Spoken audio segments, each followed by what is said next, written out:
La politique est une guerre sans effusion de sang et la guerre, une politique sanglante. Sur ce, mesdames, messieurs, bonjour. Très heureux de vous retrouver sur Panafricaniste TV, la chaîne de télévision des panafricanistes, où nous vous apportons le meilleur de l'information sur un plateau d'or. Et comme à notre habitude, nous allons nous interroger, car s'interroger donne droit justement à certaines réponses. Géopolitique, diplomatie de cyberarmée, pourquoi Paris enrôle-t-il des Africains? Je me reprends. Géopolitique, diplomatie de cyberarmée, pourquoi Paris enrôle-t-il les Africains? Eh bien, mesdames, messieurs, Emmanuel Macron, fidèle à sa politique sur le continent africain, a promis une guerre cybernétique contre la Russie, la Chine, la Turquie et les Africains qui, pour lui, jusqu'à preuve de contraire, animent le sentiment anti-français. Le locataire de l'Élysée passe désormais en revue les nouveaux cybercombattants des armées. Déjà en avril 2019, il faut le rappeler, il mettait déjà son projet en marche au centre de la DGA de Brousse, près de Rennes. Une démonstration d'armes de cyberguerre et d'intelligence artificielle. Selon ses prévisions, d'ici 2025, les armées françaises vont recruter 1000 cybercombattants, chose curieuse, puisque Macron ne va pas faire ses emplettes bien loin. Il enrôle des Africains pour nuire aux Africains patriotes et surtout nationalistes. Depuis 2017, donc, la France dispose d'un commandement militaire de cyberdéfense avec la loi de programmation militaire en abrégé LPM 2019-2025 qui prévoit un budget de 1,6 milliard d'euros pour la cyberdéfense. Dans ce cadre donc, le ministère a décidé de recruter 800 personnes supplémentaires en plus de 1100 cybercombattants pour atteindre un effectif de 5000 personnes en 2025. 5000 personnes qui vont servir justement à fermer les comptes des Africains nationalistes, patriotes et surtout panafricanistes qui jurent seulement par leur nation et qui ne veulent plus voir la France sur le sol africain. Présente au Forum international de la cybersécurité de Lille, la ministre a insisté d'ailleurs sur la multiplication de la gravité des cyberattaques afin de justifier l'intensification des recrutements durant la période 2019-2025. Attirant l'attention sur un nouvel espace de conflictualité, la ministre française a parlé de l'existence d'une guerre froide dans le cyberespace avant de promettre que la France deviendra un champion de la cybersécurité. Et quand on parle de cyberdéfense, eh bien, Macron va en guerre contre la Russie. Macron va en guerre contre la Turquie. Macron va en guerre, mesdames, messieurs, contre toutes les personnes africaines qui ont pris l'initiative, jusqu'à preuve de contraire, de défendre leur nation, de défendre leur continent, de défendre justement la patrie et surtout la souveraineté des États. Voilà pourquoi nous nous interrogeons encore aujourd'hui. Géopolitique, diplomatie de cyberarmée, pourquoi Paris enrôle-t-il des Africains? Oui, c'est notre grande interrogation. D'ailleurs, mesdames, messieurs, je vous rappelle comment est-ce que vous pouvez nous joindre. Vous n'avez qu'à aimer surtout nos pages, les liker tout de suite. C'est YouTube, Facebook, TikTok, Instagram. Et bien, en ce moment-là, vous aurez, bien sûr, comme vous le savez bien, votre télévision Panafricaniste TV. Nous recevons ce matin une personne, une grande dame, pas comme les autres, une combattante de la liberté. Oui, elle s'appelle Amina Fofana, elle est membre du CNT, le Conseil national de la transition, et surtout députée. C'est elle que nous recevons aujourd'hui. Honorable Amina Fofana, bonjour, bienvenue à vous. Merci beaucoup. Bonjour Steve, bonjour au Cameroun, bonjour à Panafricaniste TV et à tous les téléspectateurs qui nous suivent en ce moment. Et je profite de l'occasion aussi pour saluer le digne président patriote Paul Biya. Et d'abord, je vais saluer mon grand frère Jean-Paul Bellec, le digne président patriote Paul Biya, qui, grâce à qui le panafricanisme prospère, la lutte du Mali, de la Centrafrique et partout contre la France, la victoire n'est pas loin grâce à lui. Donc on le remercie. On ne cessera jamais de remercier aussi tous les panafricains camerounais dans son ensemble. Merci. Merci à vous également, Amina Fofana, d'être avec nous ce matin. C'est toujours un bonheur de vous avoir. À une époque, on vous avait justement, via, on va le dire comme ça, les pages numériques, pour ne pas dire les plages numériques. Finalement, on vous a ce matin en chair et en os. Oui, tout à fait. Bon, j'ai été invité ici par notre collègue Paul Ela, qui est président de African Revival, Donc, il m'a invité pour prendre part à une conférence qui aura lieu le samedi 10 septembre. Voilà, à 11h. À Bonandio, voilà, salle Moncan. Oui. Donc, les numéros, puisque c'est 15 000 francs l'entrée. Exact. Donc, il y a 2 numéros qui sont disponibles pour pouvoir acheter les cartes. À défaut de cela, à l'entrée de la salle, donc il y aura des ventes de cartes. Oui. Donc je vais donner le premier numéro, c'est 237, je suis obligé de mettre l'indicatif. Exactement. Voilà, 237, c'est 699, 84, 98, 98. Je le répète, 237, 699, 84, 98, 98. Ça c'est pour le premier numéro. Le deuxième, 237, 671, 99, 69, 69. Ce sont des numéros faciles. Je répète, le deuxième numéro, 237, 671, 99, 69, 69. Donc, ceux qui vont prendre part à cette conférence, il y a bien sûr la grande dame de Sochi, notre sœur panafricaine, Nathalie Yamb, qui sera, il y aura Jonathan Batengene et Steve Goss, toi-même, qui sera là comme modérateur.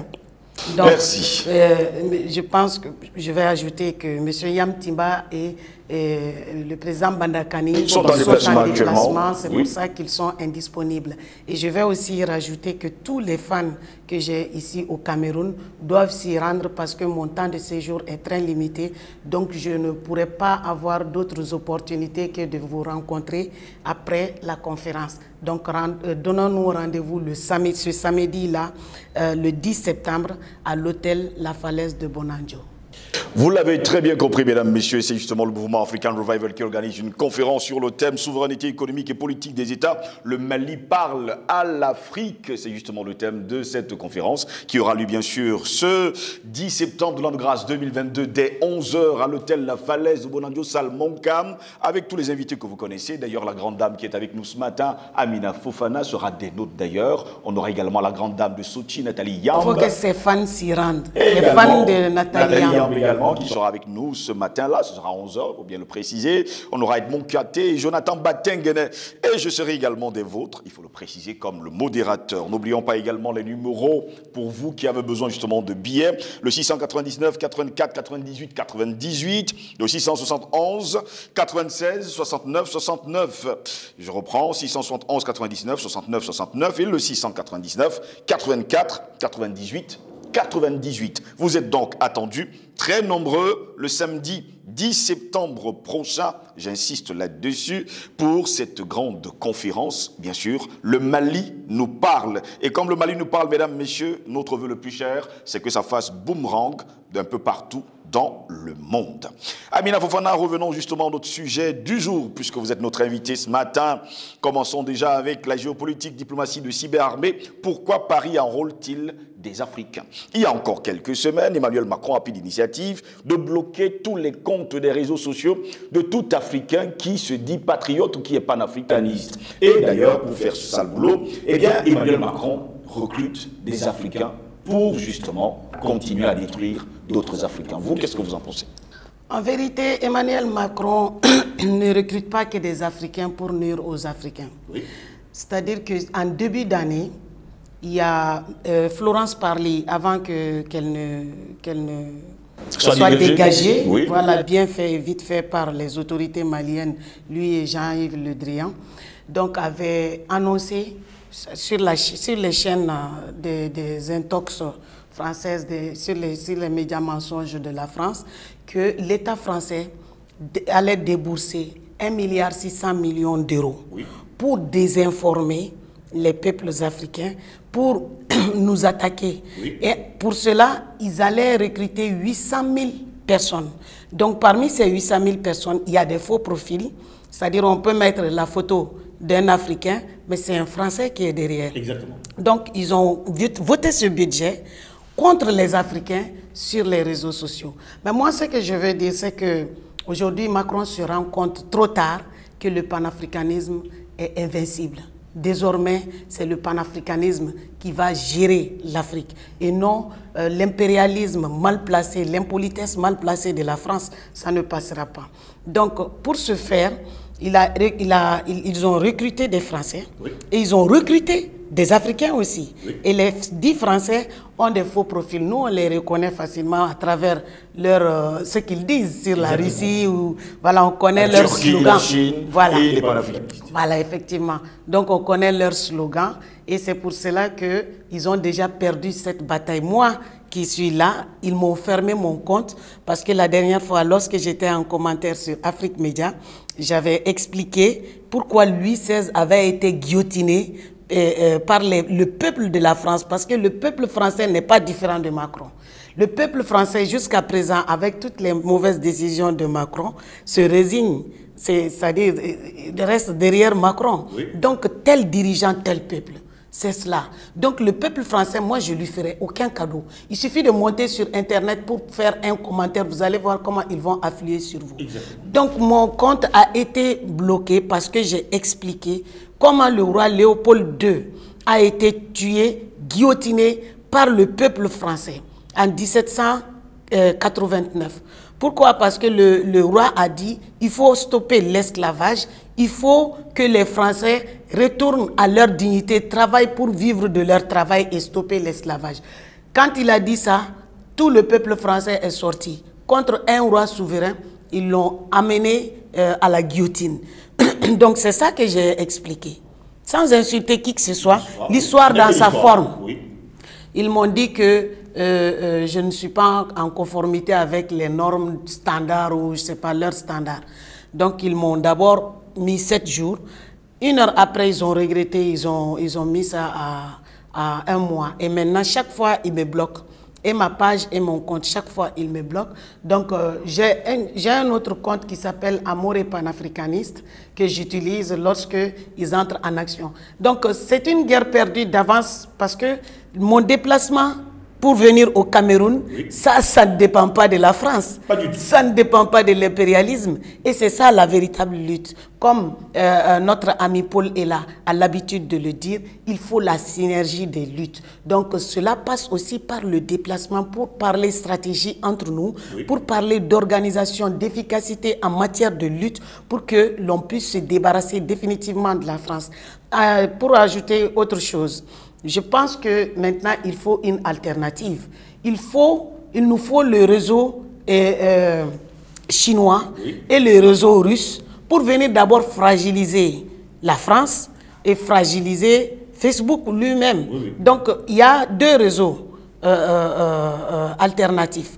Donc, je pense que nos dirigeants aujourd'hui doivent aussi varier leur partenariat dans ce domaine pour soulager les peuples africains parce qu'on cherche à nous museler et ils ne peuvent pas nous museler. Ils n'y arriveront jamais, même si je n'arriverai pas à partager ce direct sur ma page aujourd'hui ou dans 1 mois. Moi, je sais que toute l'Afrique est en train de suivre ça et on est en synergie, les peuples africains, et ni l'impérialisme, ni les impérialistes, que ce soit la France, que ce soit l'Union européenne, que ce soit les États-Unis, personne ne peut arrêter un pays qui est en mouvement, un continent qui est en mouvement. L'avenir du monde, c'est en Afrique. Donc, on ne refuse pas de collaborer avec quelqu'un, mais avec ceux qui respectent notre souveraineté dans un partenariat gagnant-gagnant, comme la France esclavagiste et l'Union européenne esclavagiste, dont leur patron, c'est les États-Unis. Donc, eux, ils ne peuvent pas rentrer dans ce cadre. C'est pour cela aussi que le BRICS s'est formé.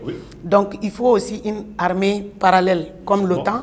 Il faut des institutions parallèles comme la CPI, comme l'ONU, comme pour la Banque mondiale, les carottes sont déjà cuites. Parce que le BRICS, il y a 20 membres quand même qui sont encore... Voilà, non, qui les ont rejoints avec une grande population. En vérité, l'Occident, c'est un tigre en papier. L'Occident n'est rien, ni sur le plan démographique. Aujourd'hui, vaincu, évincé par la Chine économiquement, et vaincu, évincé avec tous leurs nazis, par la Russie militairement. Donc, ce nouveau monde-là n'appartient plus à l'Occident. Donc, je pense que c'est les Africains, les présidents africains qui doivent saisir cette opportunité pour sortir définitivement de cet esclavage qu'on nous a imposé à travers un système vraiment mafieux, un système criminel qui n'est jamais jugé, un système qui croit qu'il est au-dessus des autres êtres humains. Je parle bien sûr des outils de l'impérialisme occidental.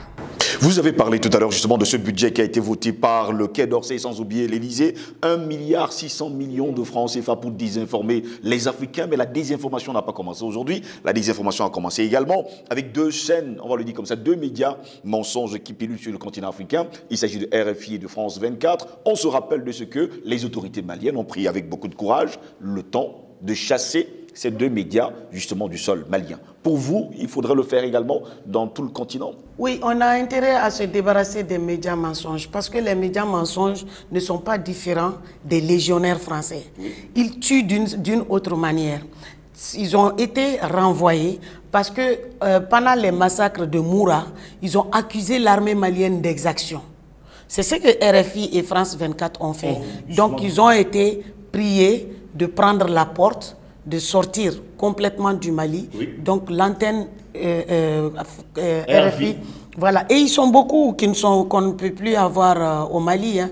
Donc ils ont été proprement chassés parce qu'ils ne sont pas indépendants. Ils sont financés par le Quai d'Orsay. Ce sont des mercenaires qui, d'ailleurs, RFI s'était tellement intégré au Mali que RFI avait créé sa branche dans toutes les langues pour descendre au fin fond du Mali et traduire ces intoxications, tout ce qui sortait de leur bouche, parce que l'impérialisme, l'outil communicationnel, ça sert à quoi? Ça sert à nous endoctriner, à nous endormir, à nous révolter contre nos présidents patriotes et suivre leur ligne.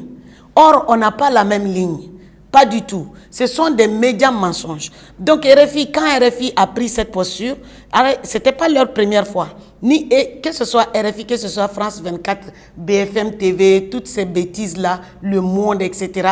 Tous ces médias mensonges-là, que la France, que l'autre là, le président de la junte française là, Emmanuel Macron, puisqu'ils sont en transition depuis De Gaulle.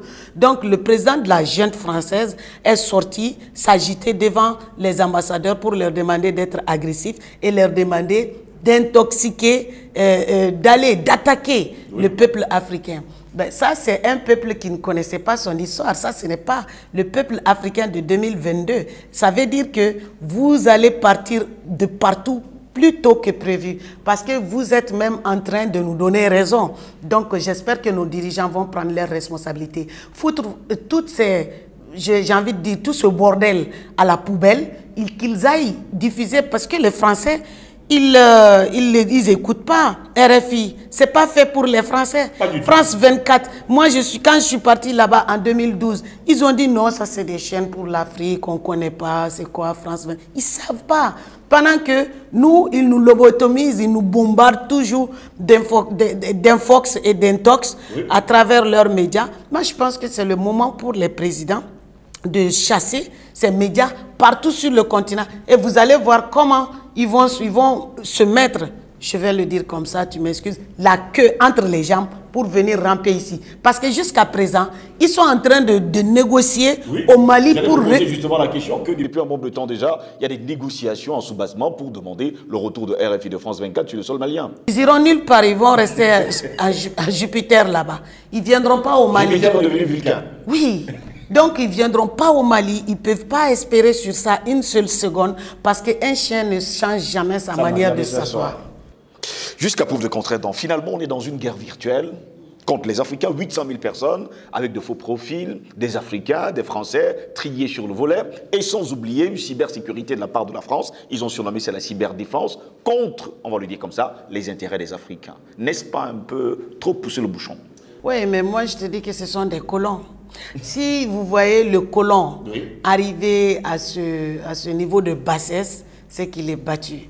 Aujourd'hui, Macron sort de manière tonitruante pour dire que il faut que les médias, ce que les médias sont en train de faire, ils sortent demander ça officiellement, comme si nous n'étions pas au courant que c'était des médias mensonges. Donc, c'est-à-dire que quand ils arrivent à ce niveau-là, il faut savoir que le panafricanisme, le combat panafricain l'a remporté. Donc, leur descente en affaires n'a même pas commencé. Parce que il faut que militairement que la France rentre chez elle.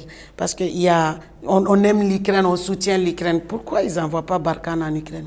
C'est une bonne question. On aime l'Ukraine. Pourquoi Takuba, qui est censé être une force européenne, traîne par ici? Pourquoi ils ne vont pas là-bas? Parce que ce sont nos ressources naturelles qu'ils sont en train de piller depuis des siècles.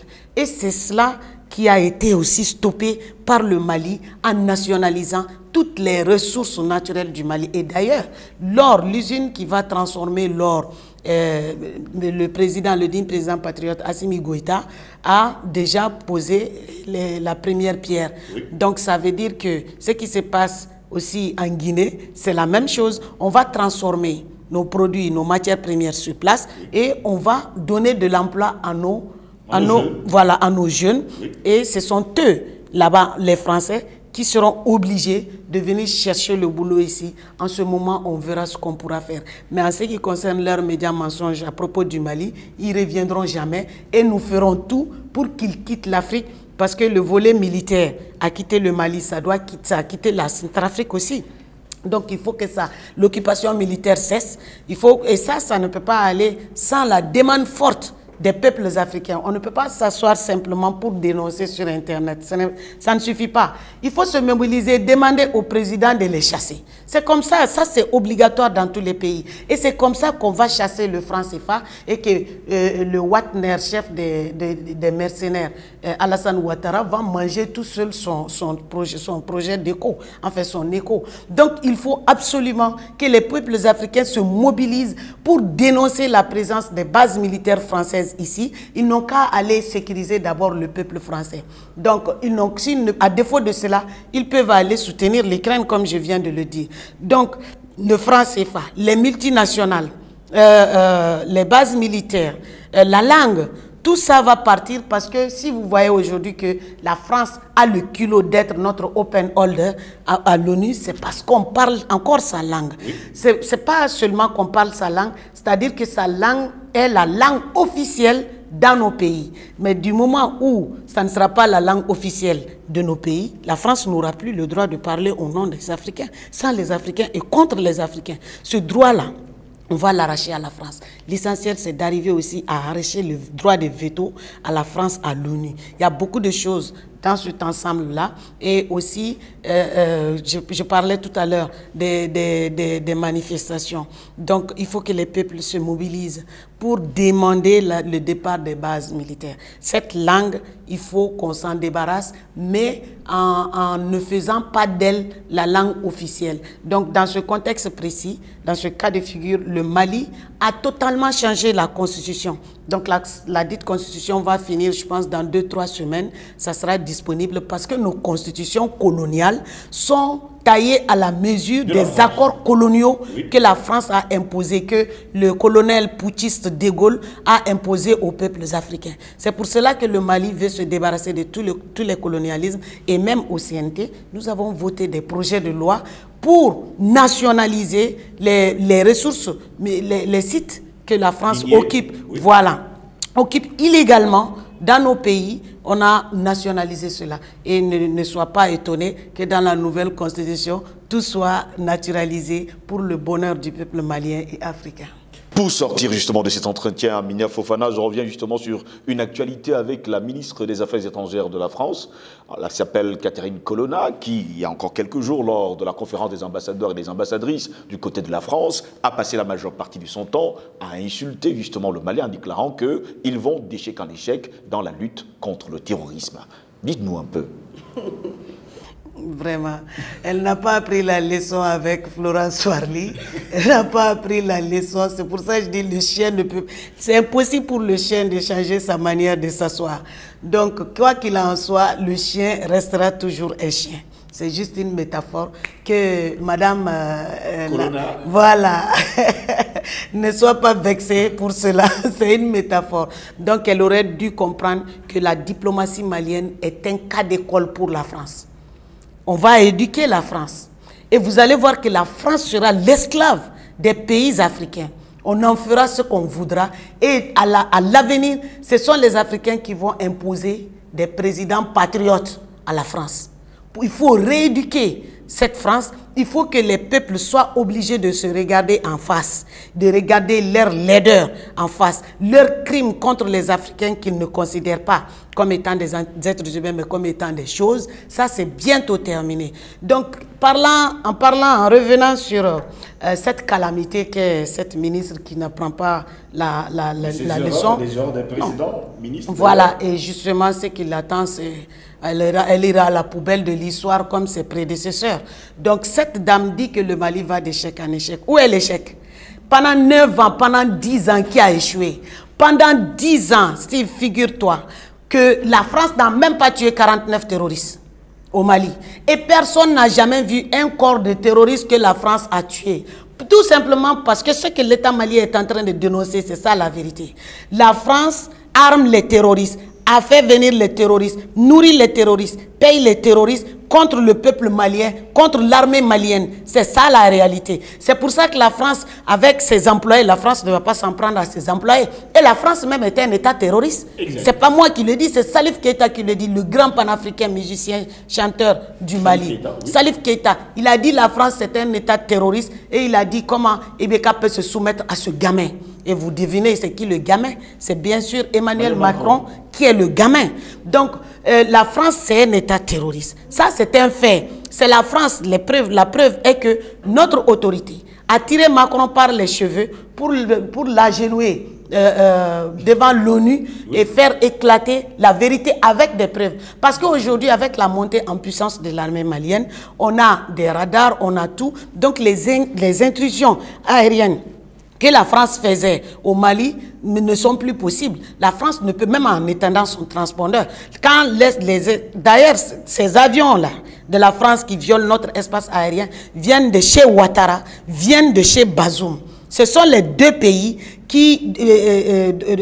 dans lesquels la France décolle son avion pour venir déstabiliser, larguer des armements aux terroristes et puis ensuite espionner nos camps et donner même des drones aux terroristes pour venir combattre l'armée malienne et au nom d'un terrorisme frélaté pour venir tuer le peuple malien, brûler les bétails, brûler les maisons, brûler les champs, brûler les récoltes. Là, nous, on ne connaissait pas ça. Vous avez entendu Emmanuel Macron parler de tribalisme. C'est exactement ça que RFI faisait aussi au Mali. Et ça ne peut pas marcher parce qu'il y a un brassage ethnique au Mali. Oui. Il y a un grand brassage. Donc le peuple est très très mature. Moi, ma mère est Peul. Ma mère est Peul, sa mère est Peul, son père est Peul. Mon père n'est pas Peul. Donc le Mali, c'est comme ça. Ils ne peuvent pas réussir l'ethnicité, comment dire, le tribalisme chez nous parce que tout simplement, le peuple malien en a fini avec le jeu macabre. Non, avec le jeu macabre. D'ailleurs, on a condamné, tout le monde a condamné les propos de Macron. Il faut le répéter, sauf les politiciens maliens. Eux, ils sont dans le silence, espérant que... quelques partis politiques qui avaient été financés par la France à hauteur de... C'est pas quelques, on est en train de sortir du système France-Afrique. Oui. La majorité des partis politiques travaillent pour la France. Et récemment, ils sont partis à l'Union, non, à la CEDEAO, pour demander à la CEDEAO, pour dire que les militaires ne veulent pas lâcher le pouvoir. Il faut que Jonathan Goodluck vienne faire un tour au Mali. Et lui aussi porte son chapeau noir de gangster. Il vient s'asseoir pour nous raconter des bêtises. Non, vraiment, il faut respecter votre calendrier pour venir nous donner des injonctions, pour venir nous donner des leçons. Mais il faut que Goodluck, Jonathan, sache, avec tous les laquais de la France, avec le camp malien vous a mis à nu. Assimi vous reçoit seulement par diplomatie, mais il n'y a pas un homme sur terre qui peut donner des ordres à Assimi.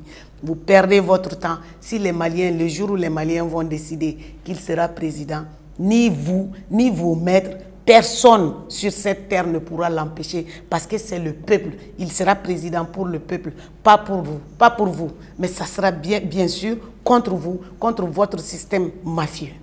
Merci à vous, Amina Fofana, d'avoir été des nôtres ce matin. Merci.